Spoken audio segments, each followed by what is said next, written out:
하이델베르그 교리문답 제34주일 제92문 주님의 율법은 무엇입니까? 하나님이 이 모든 말씀으로 일러 가라사대 나는 너를 애굽 땅 종되었던 집에서 인도하여 낸 너의 하나님 여호와로라. 너는 나 외에는 다른 신들을 내게 있게 말지니라. 너를 위하여 새긴 우상을 만들지 말고 또 위로 하늘에 있는 것이나 아래로 땅에 있는 것이나 땅 아래 물속에 있는 것에 아무 형상이든지 만들지 말며 그것들에게 절하지 말며 그것들을 섬기지 말라. 나 여호와 너의 하나님은 질투하는 하나님인즉 나를 미워하는 자의 죄를 갚되 아비로부터 아들에게로 3, 4대까지 이르게 하거니와 나를 사랑하고 내 계명을 지키는 자에게는 1000대까지 은혜를 베푸느니라. 너는 너의 하나님 여호와의 이름을 망령되이 일컫지 말라. 나 여호와는 나의 이름을 망령되이 일컫는 자를 죄 없다 하지 아니하리라. 안식일을 기억하여 거룩히 지키라.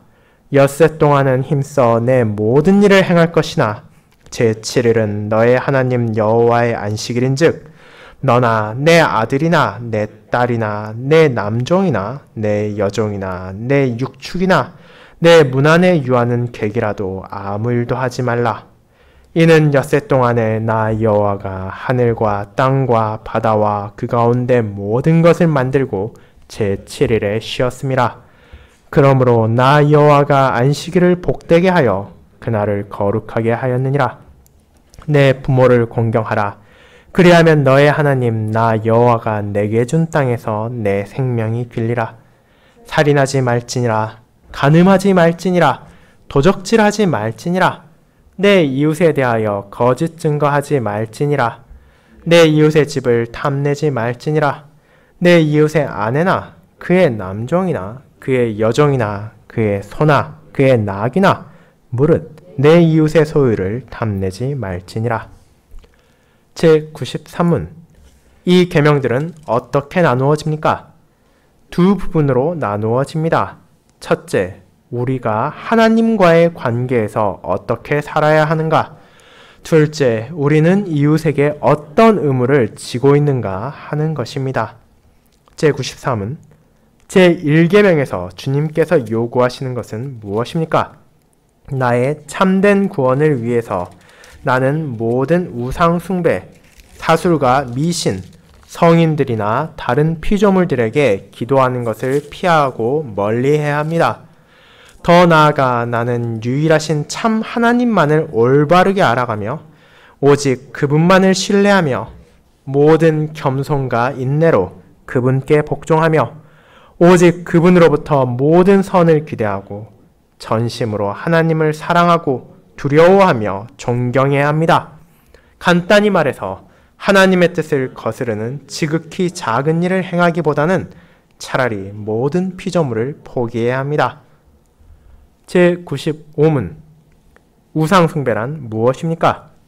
우상숭배란 말씀을 통하여 자기를 계시하신 유일하고 참되신 하나님 대신에 또는 참되신 하나님에 더하여 우리가 신뢰할 만한 어떤 것을 가지거나 고안하는 것입니다.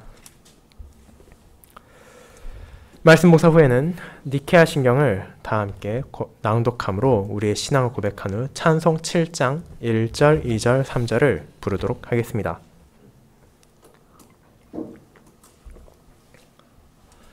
사랑하는 주 예수 그리스도 안에 있는 형제 자매님들, 자신이 사용할 수단과 그 수단을 통해 이루고자 하는 목적을 분명하게 구분하여 인식하는 것은 우리가 길을 잃지 않고 살아가기 위해 필수적인 요소입니다.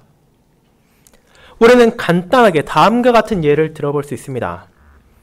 이 땅에 살아가는 대부분의 사람들은 살기 위해 먹는다라는 생각을 가지고 있지만 소수의 사람들은 먹기 위해 산다라는 의식을 가지고 있기도 합니다.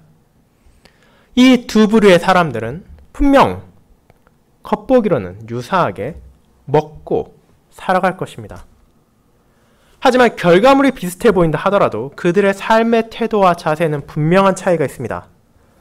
전자의 사람들은, 즉 살기 위해 먹는 사람들은 삶을 위해서라면 때로는 맛이 없고 먹기 싫은 것이라도 인내하며 묵묵히 먹겠지만 후자의 사람들, 먹기 위해 산다고 생각하는 사람들은 더 맛있고 더 좋은 음식을 먹고 마시기 위해서라면 삶의 불편함과 어려움까지라도 기꺼이 감수할 것이기 때문입니다. 그와 같이 얼핏 봐서는 비슷한 삶의 결과를 보이는 사람들이라 하더라도 그 안에서 나타나는 중요도와 관심이 어디에 우선이 되느냐는 그들의 목적과 수단에 따라 극명한 차이를 드러내기도 합니다. 이것이 오늘 우리가 살필 교리문답 제34조일과 어떤 관련이 있습니까? 어쩌면 많은 사람들은 언약의 10가지 말씀에 대해 어느 날 갑자기 하나님께서 이스라엘 백성들에게 주었고 구원을 획득하기 위해 그 모든 것을 지켜야 한다고 말하셨다고 생각합니다. 그 결과 언약 백성들이 이 무거운 짐을 간신히 짊어지며 어떻게든 구원을 얻기 위해 힘겹게 살았다고 생각하고 있을지도 모릅니다. 그리고 교회에 다니는 기독교인조차 십계명이 어떤 배경에서 주어졌으며 왜 주어졌는지를 무시하는 경우가 많습니다.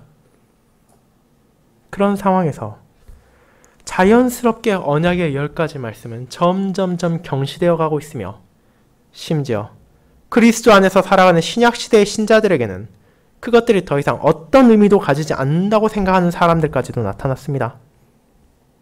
그러면서도 마치 자신들이야말로 진정으로 예수님의 말씀을 깨달은 자들이며 십계명에 매여있는 이들을 향해 고지식하고 어리석은 율법주의자이며 행동으로 의로움을 얻으려 하는 자들이라고 비난을 하기까지 합니다. 하지만 그것은 십계명의 진정한 의미를 모르게 할 수 있는 말이며 하나님께서 언약의 10가지 말씀을 주신 이유를 망각한 어리석음의 소치입니다. 그렇게 교리문답 제34조일은 하나님 앞에서 합당한 선행의 기준을 알려주는 거룩한 율법이 무엇인지를 알게 하며 그것이 요구하는 삶이 무엇을 위한 것인지도 바르게 이해하고 고백하도록 합니다. 그리고 이 언약의 10가지 말씀이 어떤 상황에서 주어졌으며 이를 통해 아버지께서 무엇을 원하시는지에 대해 살펴보므로 우리는 십계명, 언약의 10가지 말씀이 신자가 구원을 얻기 위한 수단으로 주어진 것이 아니라 오히려 구원의 은혜를 받은 자들을 감사의 삶으로 인도하는 나침판이 되어준다는 것에 감사할 수 있게 될 것입니다. 이와 같은 교리문답 제34조일의 가르침을 언약 백성에게 주어진 하나님의 율법이라는 제목으로 살펴보고자 합니다. 그리고 이 율법이 주어졌던 배경과 제1계명을 통해 하나님께서 신자들에게 요구하시는 삶이 무엇인지를 두 부분으로 나누어 알아보도록 하겠습니다. 첫 번째, 구원의 은혜를 받은 자에게 주어진 율법. 두 번째, 구원에 대한 감사의 길을 알려주는 율법이 바로 그것입니다. 먼저 첫 번째, 구원의 은혜를 받은 자에게 주어진 율법에 대해 살펴보겠습니다. 형제자매 여러분, 지난 2주 동안 우리는 교리문답 제3부를 통해 자신의 죄와 비참을 인식한 신자가 어떻게 그런 자신에게 주어진 하나님의 구원의 은혜에 대해 응답할 수 있는지를 알아보는 시간을 나누었습니다. 분명 우리는 자신의 공로가 아니라 오직 그리스도를 통한 은혜로만 비참해서 건진받았습니다. 그렇다면 이제 우리는 어떻게 살아야 합니까? 은혜로 구원받은 자로서 어떻게 살아가며 어떻게 말하고 어떻게 행동하는 것이 이 땅에서 하나님의 구속을 받은 자로서 합당한 삶입니까? 그것은 감사, 오직 감사뿐이었습니다. 전능하신 하나님께서는 어떤 부족한 것도 없으시기에 우리의 무언가로 그분이 가지지 못한 것을 바칠 수가 없습니다. 동시에 그분께서는 거룩하고 온전하시기에 더럽혀지고 부족한 우리의 행동이나 삶을 통해 구원에 기여할 수 있는 합당한 것을 바칠 수도 없습니다. 그렇게 이 모든 것을 바르게 인식한 신자는 자신들이 할 수 있는 것은 크신 은혜를 베풀어 주신 하나님을 향한 감사뿐이라는 것을 깨닫게 됩니다. 그리고 심지어 이 감사가 가능하게 된 것까지도 우리의 능력이나 우리의 자질을 통해서가 아니라 그리스도의 구속의 은혜를 통해서 된 것임을 고백했습니다. 자신의 피로 그분의 백성들의 모든 죄를 구속하신 그리스도께서는 이제 자신의 영이신 성령 하나님을 통해 우리를 거듭나게 하시고 우리로 하여금 하나님께 감사드리는 삶을 살아갈 수 있도록 인도하시기 때문입니다. 우리 안에서 역사하시는 성령 하나님의 능력 없이는 우리는 여전히 끊임없이 죄를 향해 나아가고 하나님과 이웃을 미워하고 증오할 것이기에 우리의 선행에 있어서도 하나님의 은혜는 필수적이었습니다. 그렇지만 그런 하나님의 은혜와 사랑이 우리에게서 책임과 소명을 빼앗아가는 것은 아닙니다. 주님께서 모든 것을 다 하셨으니 나는 마음대로 살아도 이제 구원받는다고 주장하는 것은 아버지의 뜻에 어긋나는 멸망을 향하는 가르침이라는 것을 우리는 확인했습니다. 회개하지 않는 자, 감사하지 않는 자에게 주어질 것은 하나님의 나라가 아니라 그들의 죄악에 따른 영원한 심판이기 때문입니다. 그렇게 우리에게 있어서도 회개란 결코 간과할 수 없는 것이며 끊임없이 우리의 삶을 통해 계속해서 드러나야 하는 것입니다. 이 회개 혹은 회심은 무엇을 가리키는 것이었습니까? 이는 옛 본성이 죽어가고 새 본성으로 살아간다는 것이었습니다.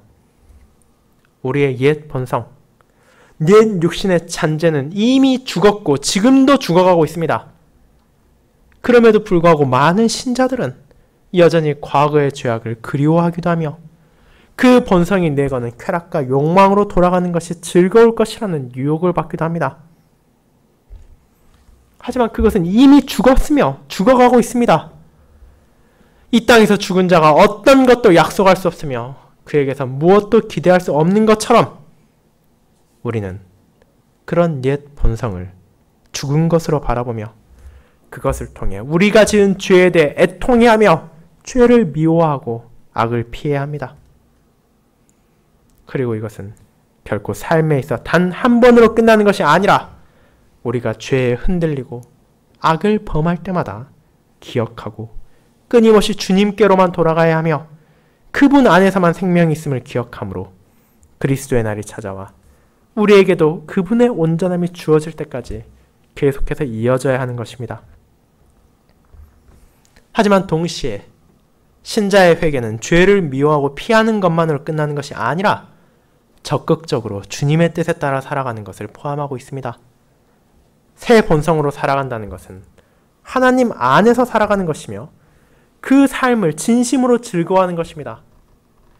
억지로 잡혀가 끌려다니며 그와 같은 삶을 살아가는 것이 아니라 기꺼이 자발적으로 그분 안에서 말하고 그분 안에서 행동하며 그분의 뜻에 따라 선을 행하며 살아가는 것을 사랑하는 자세가 바로 이 새 본성으로 살아가는 것입니다.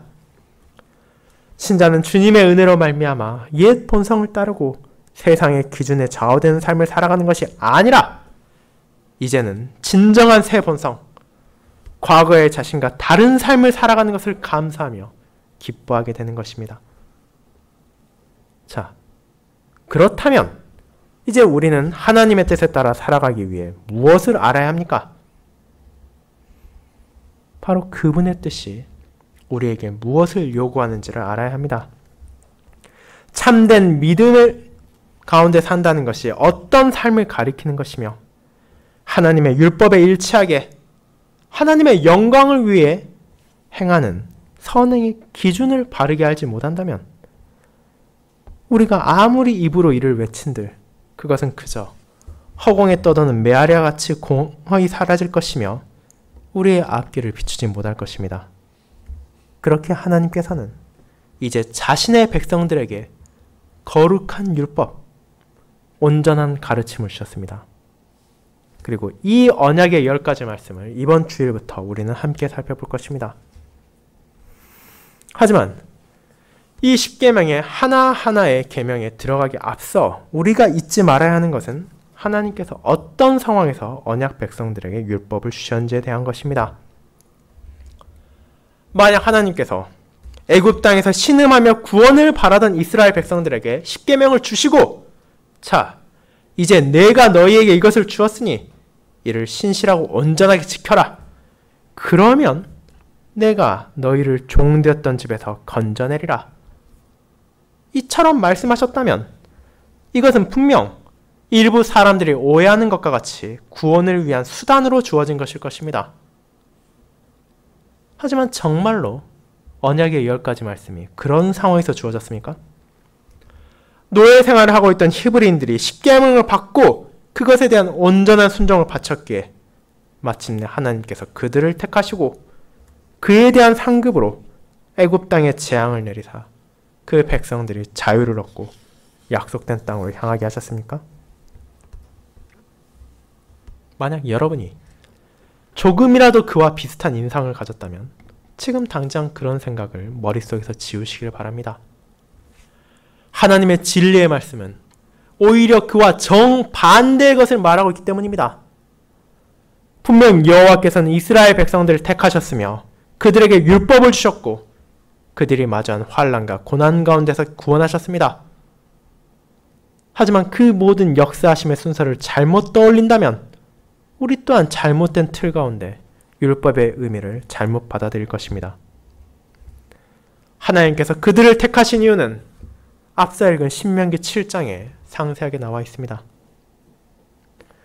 당시 근동지방에서 이스라엘은 내세울 만한 것이 전혀 없는 민족이었습니다. 그들이 번듯한 나라를 이루고 있는 것도 아니었으며 강력한 군사력을 가지고 있는 것도 아니었습니다. 만약 하나님께서 이미 번성하고 힘이 있는 자들을 원하셨다면 이스라엘이 아니라 그들을 지배하고 있던 강대국인 애굽을 택하셔서 그들에게 율법을 주고 자신을 섬기도록 하셨을 것입니다. 하지만 하나님은 오직 사랑으로 말미암아 그들을 택하셨습니다. 그들의 조상들에게 주셨던 언약을 잊지 않으심으로 히브리인들을 애굽 땅에서 건져내셨습니다. 그들은 여전히 부족하고 온전하지 못했습니다. 여호와의 뜻을 가장 우선시하며 그분을 바라보기는커녕 하나님을 향한 예배를 경시하고 그분을 외면하다가 어려운 상황을 마주하고 압제를 당하고 나니까 그제서야 여호와께 부르짖었을 뿐입니다. 그렇지만 신실하신 하나님께서는 그들을 외면하지 않으셨습니다. 그들을 잊지 않으시고 그들이 자신을 찾을 때 건져주셨습니다. 애굽 땅에 재앙을 내리사 바로로 하여금 이스라엘 민족들을 풀어주지 않고는 버틸 수가 없게 하셨으며 구름 기둥과 불 기둥으로 그들을 인도하사 여호와께서 언제나 자신의 백성들과 함께 하신다는 것을 히브리인들이 확신할 수 있게 하셨습니다.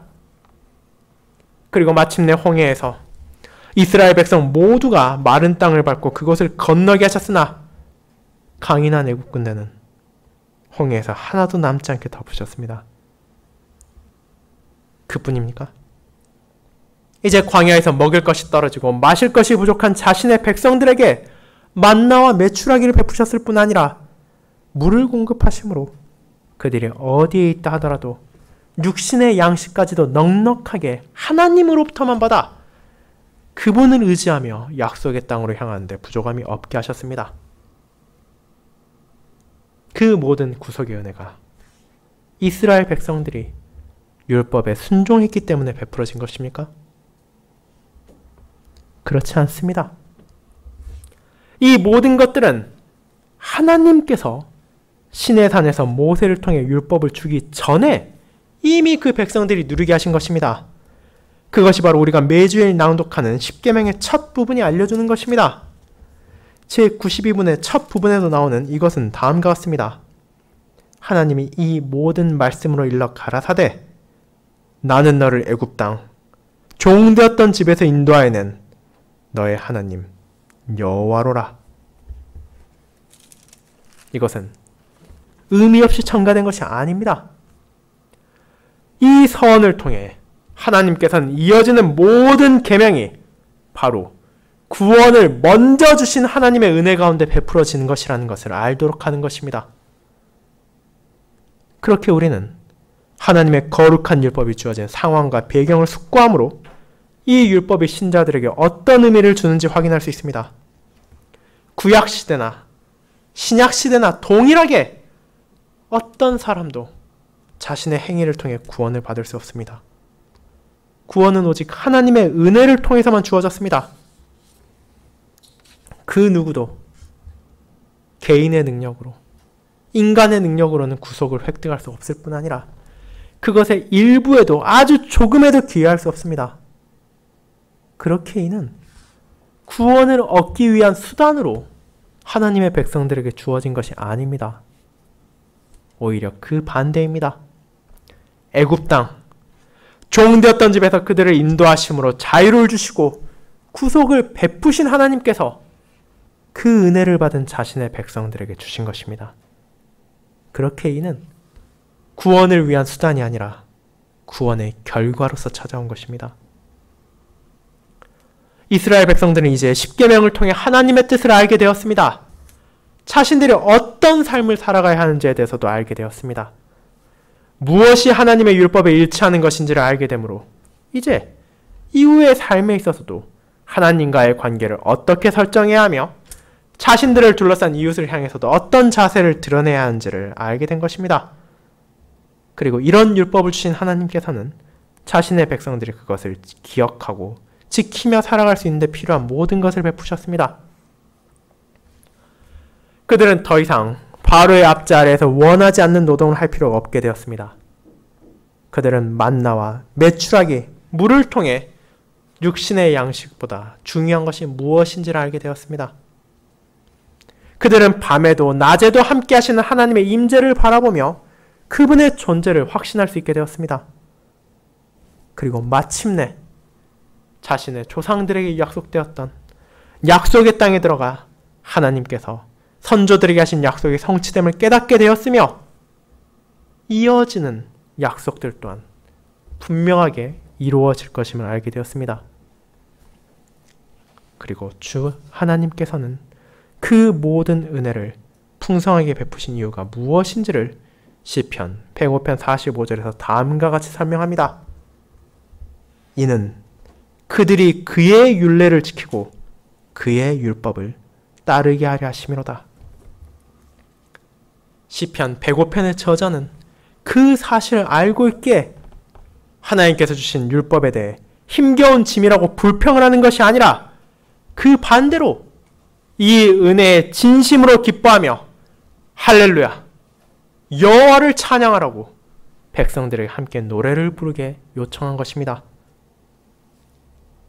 이스라엘 백성들을 애굽 땅에서 건지심으로 조상들과의 약속을 성취하신 하나님께서는 이제 그들에게 주신 또 다른 약속인 다윗의 후손, 영원한 왕, 평강의 왕에 대한 약속을 자신의 독생자 예수 그리스도를 통해 이루셨습니다. 그분께서는 자신의 삶을 통해 그 백성들을 구속하셨습니다.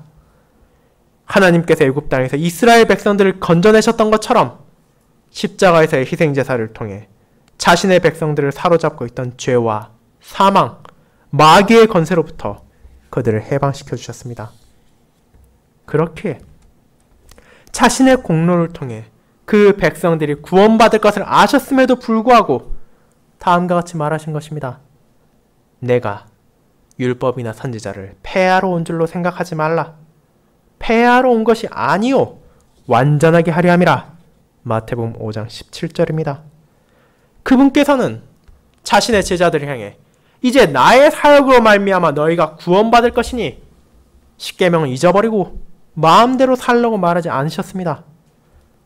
오히려 그 율법이 폐해지는 것이 아니라 자신을 통해 완전하게 되었음을 알게 하시는 것입니다. 이것은 구약시대 하나님께서 이스라엘 백성들을 건지시고 그들에게 율법을 베풀어 주신 것이 무엇을 가르치는지를 성취된 것이라고 알려주는 것입니다. 구원의 은혜를 받은 히브리인들은 시내산에서 하나님의 거룩한 율법을 받았습니다. 하지만 그들은 여전히 불완전함에 연약했습니다.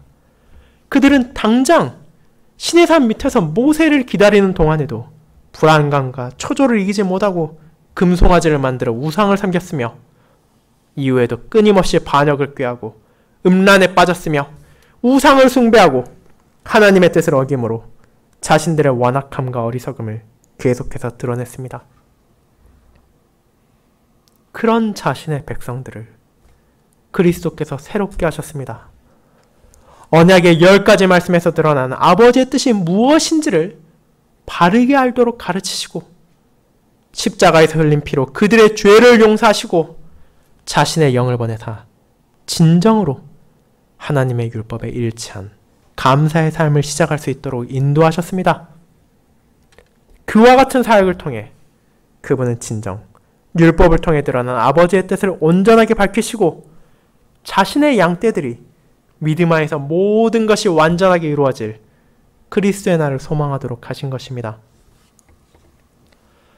사랑하는 형제자매 여러분, 이번 주일부터 우리는 이 십계명이 무엇을 의미하는지를 하나하나 살펴볼 것입니다.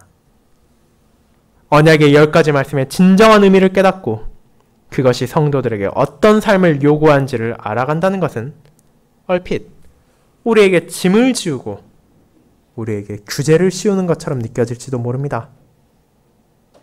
그러나 구원의 은혜를 받은 언약 백성들이 이를 받은 것처럼 저와 여러분들에게 주어진 이 십계명 또한 은혜를 받은 자에게 주어진 또 다른 은혜입니다. 이는 우리의 발목을 붙잡고 우리의 행동을 방해하는 장애물이 아니라 오히려 우리가 바른 길을 나아가고 잘못된 길에서 방황하지 않도록 붙잡아주는 나침판으로 주어졌습니다. 죄의 유혹을 받고 어리석고 완악한 자신의 옛 본성에 끌려 잘못을 범할 때 우리는 이 율법을 통해 하나님의 뜻이 무엇인지를 깨달으며 우리가 진정으로 무엇을 행하며 살아야 하는지를 알게 되므로 다시 회개하고 다시 새 본성 안에서 선행을 이루며 살아갈 수 있도록 이 율법이 인도하는 것을 깨닫기 때문입니다. 그렇게 이 언약의 10가지 말씀을 전해 듣고 그것을 마음에 새긴다고 하는 것은 우리를 죄악의 유혹으로부터 보호해 줄 뿐만 아니라 자기의 소신이나 사람의 교훈으로 말미암아 흔들리지 않도록 지켜주는 굳건한 기반을 가졌다는 것입니다. 이를 깨달음으로 우리 또한 시편의 저자와 함께 할렐루야를 외치며 이 언약의 말씀을 주신 하나님을 찬양할 수 있게 될 것입니다. 두 번째, 구원에 대한 감사의 길을 알려주는 율법에 대해 알아보겠습니다. 성도 여러분, 이와 같이 구원을 위한 수단이 아니라 이미 구속의 은혜를 받은 자들에게 주어진 십계명은 우리에게 어떤 삶을 살아갈 것을 알려줍니까? 우리가 어떻게 말하고 행동하는 것이 그리스도인으로서 합당한 것입니까?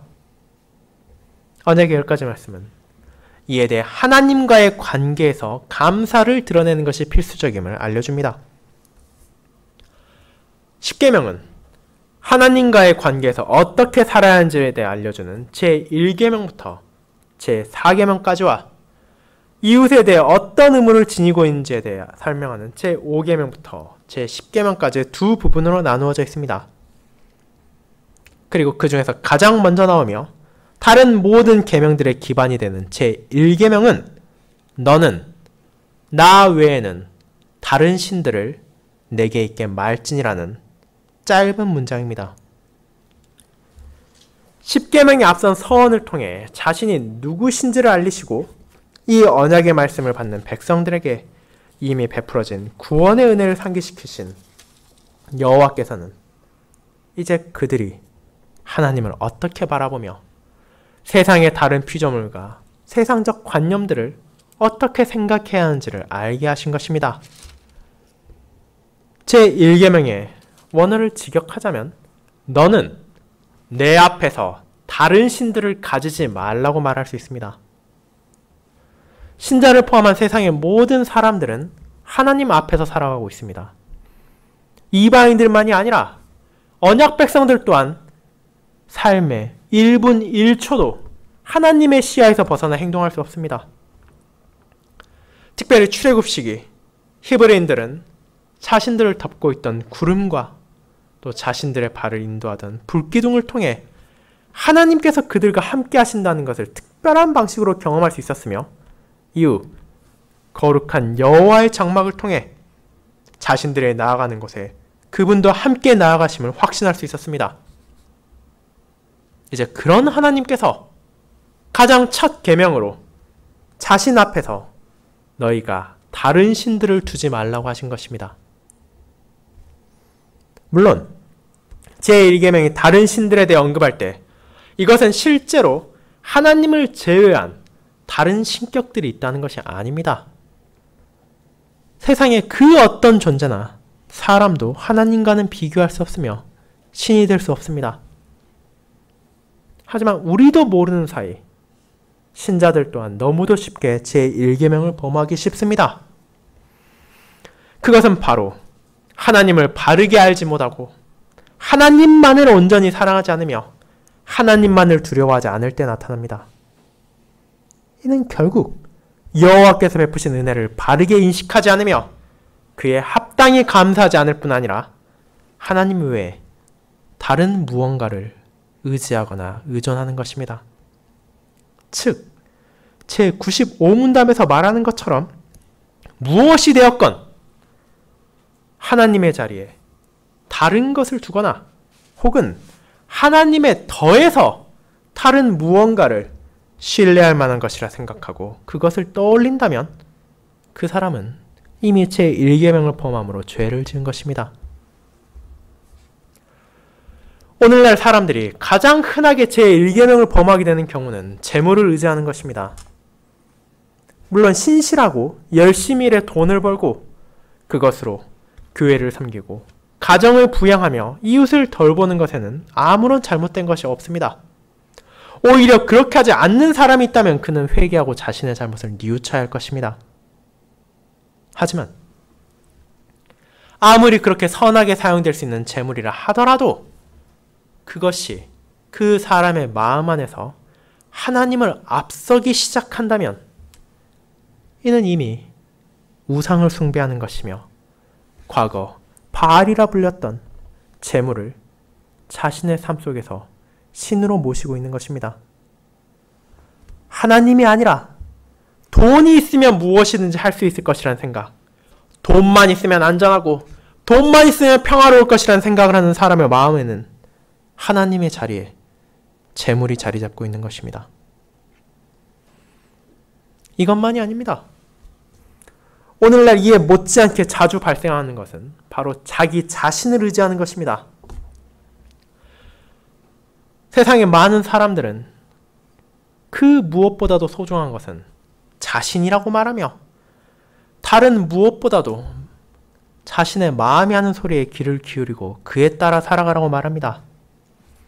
심지어 종교에서 무엇이라고는 상관없이 자신이 하고 싶은 것을 먼저 하는 것이 진정한 행복을 누리는 것이라고 외치기까지 합니다. 그에 따라 자신의 소신을 하나님의 뜻보다도 앞세우고 하나님께서 거룩한 율법을 통해 가르치신 것을 알면서도 자신의 이익을 위해 혹은 자신의 판단에 의해 이를 거역하고 어긴다면 그것은 자기 자신을 하나님보다 더욱 의지하며 하나님보다 더 사랑함으로써 제1계명을 어기는 죄를 범한 것입니다. 이뿐만이 아니라 다른 수많은 방식으로도 제1계명을 우리는 범하곤 합니다. 때로는 가족을, 때로는 직장을, 때로는 사랑을, 때로는 물질을 의지하고 갈구함으로 그런 것들이 우리 안에 우상이 되어 하나님이 있어야 할 자리를 차지하는 것을 어렵지 않게 발견할 수 있습니다. 하지만 하나님께서는 자신의 백성을 구원하신 하나님께서는 오직 은혜로 우리를 구속하신 하나님께서는 사람이 참되게 의지할 수 있는 분은 자신뿐이라는 것을 알려주십니다. 그리고 그 모든 은혜를 받은 자들에게 합당한 자세가 무엇인지를 깨우쳐 주십니다. 그것이 바로 감사입니다. 그분께서 우리에게 베푸신 은혜를 기억하며 감사해야 합니다. 그분께서 우리에게 베푸시고 있는 사랑 안에서 감사해야 합니다.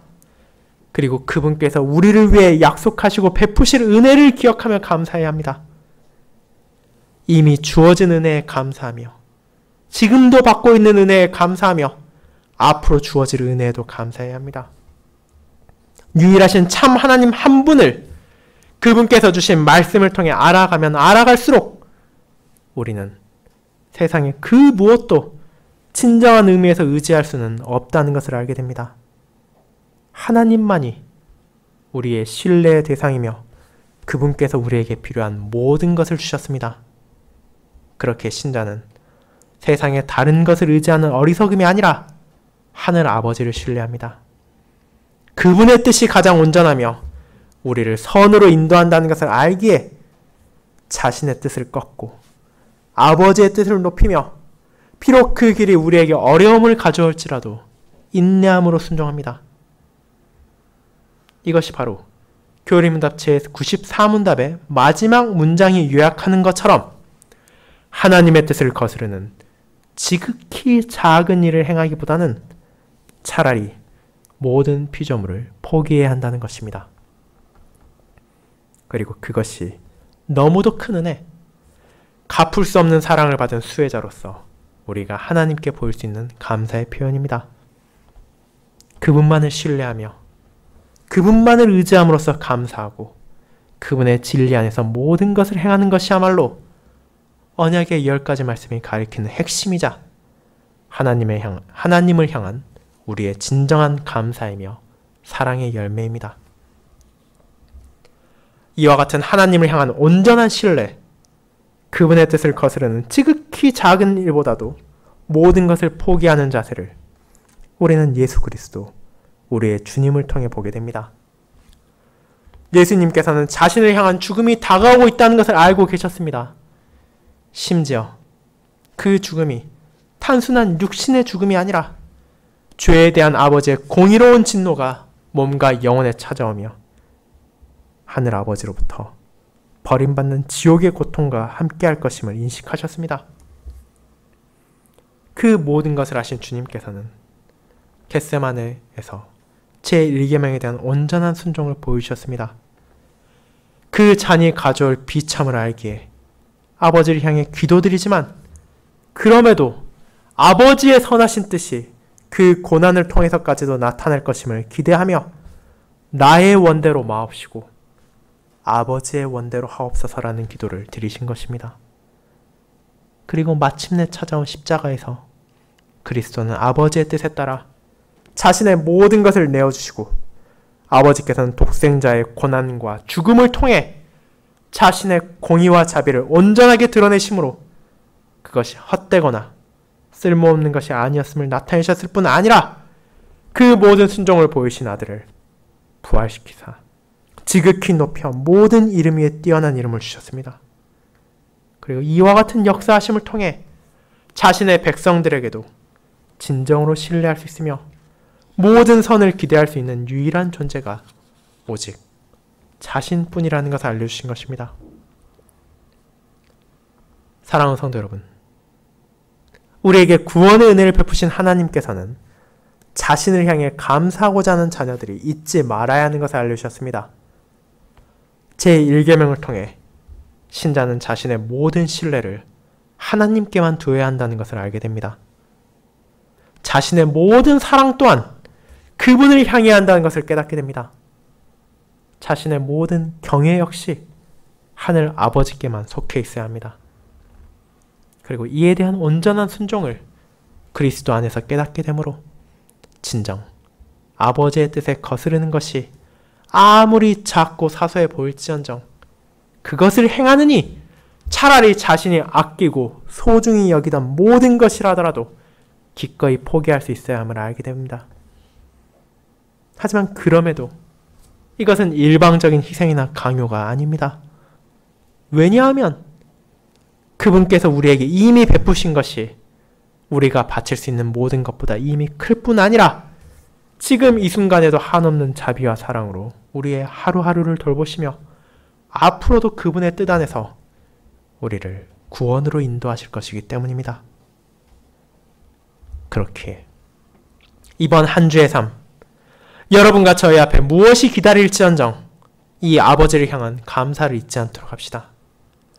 그분을 향한 참된 신뢰와 사랑 안에서 감사를 표하고 그분의 뜻에 순종하는 선행의 열매를 맺도록 합시다. 그렇다면 어떤 일이 우리를 찾아오고 어떤 상황이 우리를 둘러싼다 하더라도 우리를 구원하시고 우리에게 크신 은혜를 베푸신 하나님께서는 그것까지도 선으로 인도하시며 우리의 구원을 위해 사용하실 것입니다. 아멘.